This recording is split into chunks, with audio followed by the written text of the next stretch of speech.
而家係2026年1月24號1點47分，白銀嘅現貨報價已經升穿咗100蚊，而家係做緊101.23。呢啲叫做升啊？呢啲未算叫做升啊！大家應該要參考嘅係你所屬個地區幾多錢先至買到1安士嘅白銀貨。而家已經唔再講究嗰個係咪楓葉，或者你係咪想買熊貓，或者係咪想買袋鼠，因為買到你已經係好幸運。喺琴日朝頭早11點左右，我打個電話去金城金條，問佢哋係有咩現貨係唔使訂即刻有呢？佢哋嘅職員話只係有呢一個1 kilo 嘅荷利士，係一個歐洲版嘅銀條。價錢比普通版係貴成幾千蚊，將33,917除31.5，就等於每安士要138蚊美金。國際現貨價嘅報價呢，個碼價係成30幾蚊㗎喎。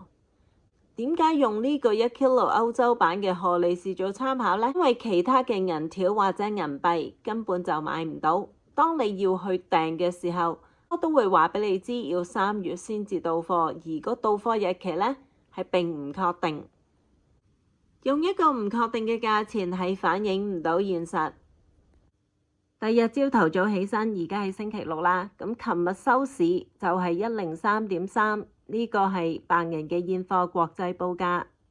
金城金條呢一個1 kilo 嘅荷利士瑞士版銀條呢，已經從琴日33,171蚊升到而家34,660蚊。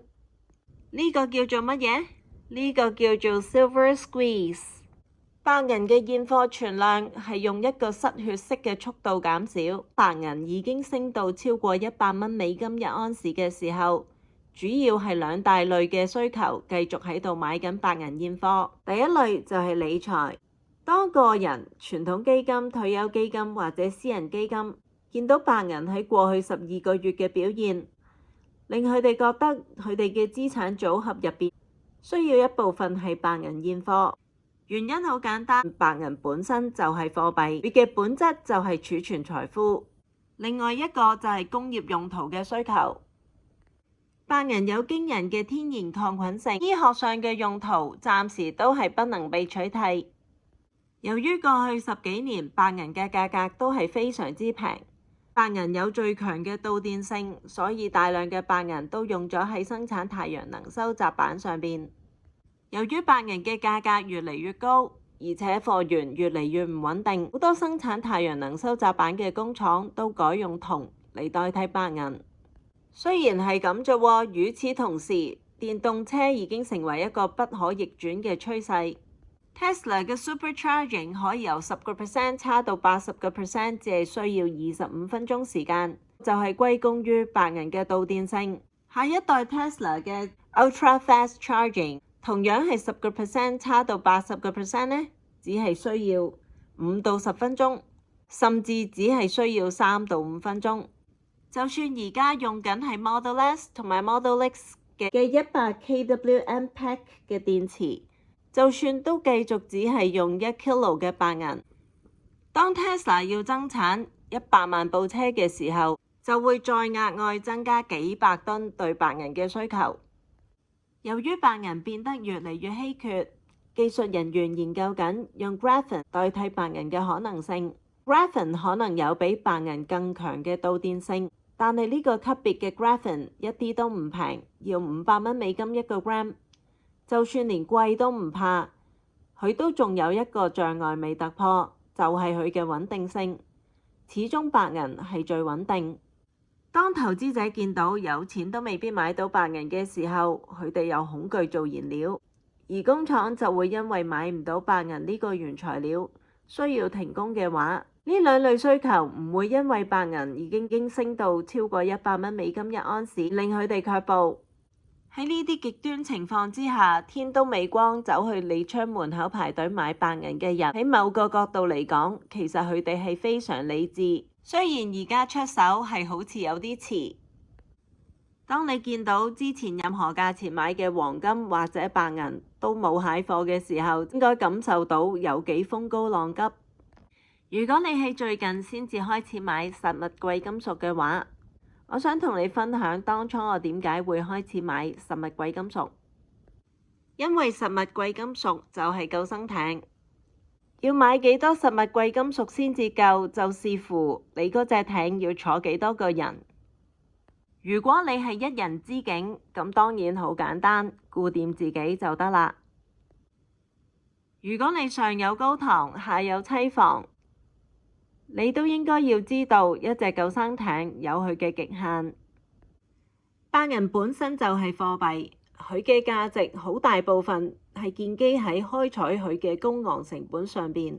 大家嘅錯覺可能係因為佢曾經係10幾20蚊一盎司，就以為白銀一掘就有，其實一啲都唔係事實。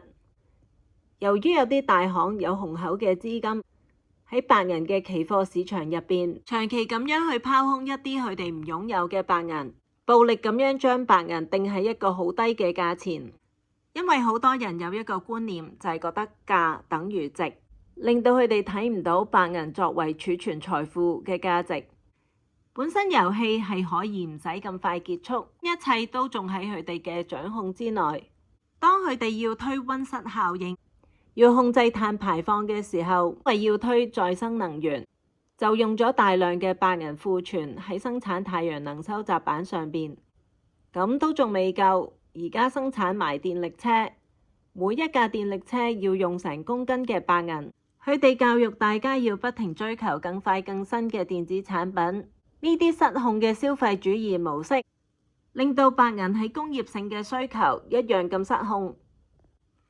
白銀現貨嘅急升背後係資金逃亡同埋大企業嘅生死存亡。對於資金逃亡，唔買白銀可以買黃金，可以買白金，可以買巴金。可唔可以叫 Samsung、Apple 唔好生產電子產品？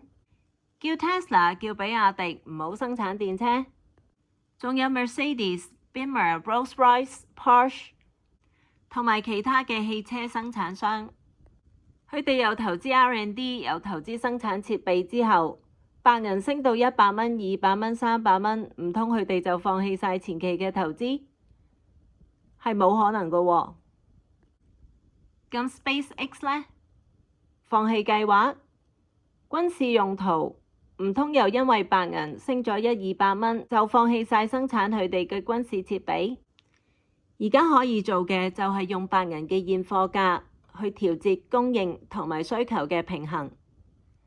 假設剩返100盎司嘅白銀現貨，如果買120蚊，仲有1000盎司嘅需求，就將佢提升到200蚊一盎司。200蚊一盎司，仲有500盎司嘅需求，就再將佢提升到300蚊。當300蚊一盎司嘅時候，可能就只係剩返200盎司嘅需求。跟住繼續提升白銀嘅現貨價，直至100盎司，只係有100盎司嘅需求。第一，白銀真係稀缺；第二，生產各樣嘅電子設備、電動車或者軍事設備，真係要好用好多現貨白銀。第三，先至輪到係因為法幣危機引發嘅資金逃亡。所以啲大行拋空白銀期貨合約，同今次白銀嘅升勢係冇直接嘅因果關係嘅喎。我哋可以理解白銀期貨拋空係一層面紗，佢令我哋睇唔到法幣嘅貶值，令我哋睇唔到白銀嘅真正價值，亦都誤導咗啲大企業，等佢哋以為白銀可以喺一個好低嘅價錢無限量咁供應。呢啲大企業開發佢哋嘅電子產品或者電車嘅時候，產品嘅外觀、功能、體積、重量、續航時間，用乜嘢晶片，用乜嘢散熱方法，佢哋嘅設計都係直接依賴白銀嘅高導電性同埋低熱量產生呢個特性作為基礎。當人哋萬事俱備就爭你啲白銀嘅時候，你就話俾佢哋知，白銀唔單止要好貴，而且仲要供應唔穩定。令佢哋更加難以理解嘅就係喺白銀期貨市場入邊，佢哋購入嘅遠期白銀冇辦法喺到期日如期交割，因為呢啲大行根本就喺度賣緊佢哋唔擁有嘅白銀。可唔可以想像到，如果你係嗰啲企業，你有幾無奈，有幾沮喪，同埋幾憤怒？如果佢哋拋空緊一樣冇人要嘅嘢，其實係冇問題㗎喎。不過今次好衰唔衰，佢哋搞白銀就令到佢哋自己都萬劫不復啦。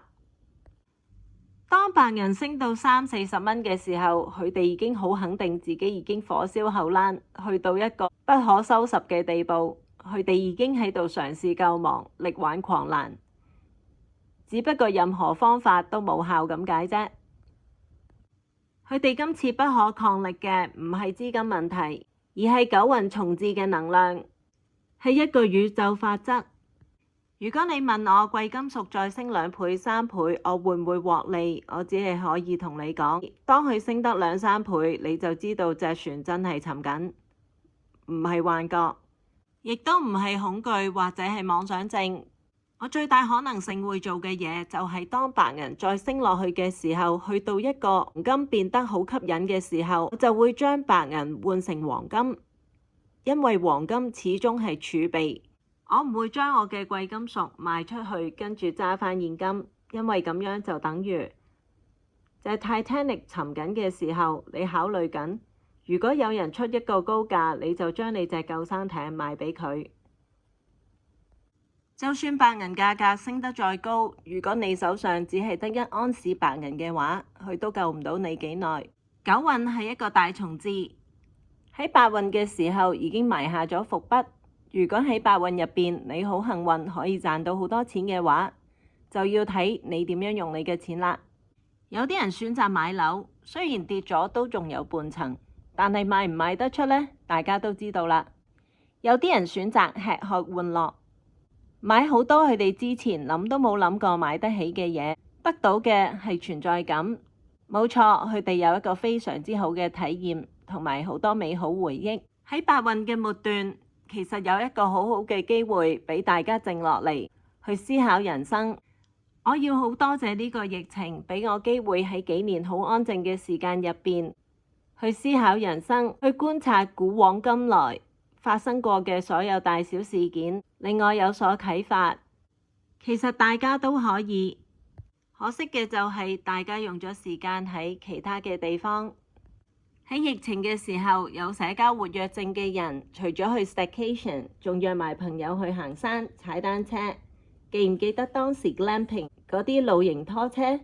一向怕熱怕多蚊嘅香港人，竟然會走去 picnic。啲人揸住放咗食物同埋飲品嘅野餐籃，拎住張墊，記唔記得呢個場面？唔鍾意出街嘅人，就喺呢幾年疫情嘅時候，培養咗一啲新嘅習慣，例如好似煲劇。Netflix 變成好多人嘅精神支柱，因為太得閒，好多人用好多時間喺屋企煮嘢食。當時每日用咗幾多時間去睇 social media， 人哋嘅疫情煮食日記。鍾意做運動又去唔到 gym， 就喺屋企做 home workout。亦都喺呢個時候，好多人開始養寵物。記唔記得當時寵物良方？最致命嘅就係有好多平時好忙嘅人，而家得閒咗就開始學投資。除咗港股之外，由於唔使第二朝趕住返工，啲人開始 trade 美股。呢個就變成一個千年難逢嘅好機會，去推各式各樣嘅幣。係咪當時每日都有五花八門嘅幣推出？而家啲人已經唔再提，係咪等於就係夢一場？虛擬幣係好虛幻，但損失就好真實。如果你拉後你嘅視覺，回望呢幾年，好多錯誤嘅決定就係當時嘅氣氛影響之下作出。因為當時一擘大眼就接受信息嘅高頻衝擊，而我就係喺呢個時候去部署我有策略性嘅資金逃亡。白運呢20年充滿炒賣嘅機會，製造好多神話、好多傳奇。時間嘅流轉並冇停止。白運呢紙醉金迷嘅20年喺大家不知不覺之中已經結束。九運係一個重置嘅20年，係去重置過去嗰8個運產生嘅混亂。具體嚟講，你會失去唔屬於你嘅嘢，一啲可以觸摸嘅嘢，好似人、財富、資產，同埋一啲觸摸唔到嘅，好似健康、時間、權力、榮譽、地位。與此同時，你都會擁有本身就屬於你嘅嘢，可以係人、財富、資產、時間、健康、權力、榮譽或者地位。因為謊言講得再動聽，都係呃人。如果你嘅資產只係一啲你所相信嘅承諾，承諾係可以唔兌現。而建立喺空氣上邊嘅權力、榮譽、地位，就係好似沙起嘅城堡咁。海浪一衝就會不堪一擊，變返一堆沙。而健康就要視乎你平時係點樣照顧自己嘅身體，用啱嘅方法，定係用你以為係啱嘅方法呢？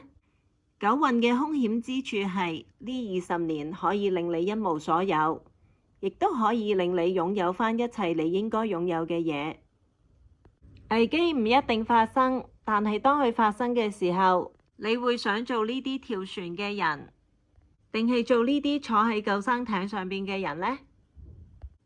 希望你鍾意呢個 video，請你 like 呢個 video同 subscribe 個 channel，多謝。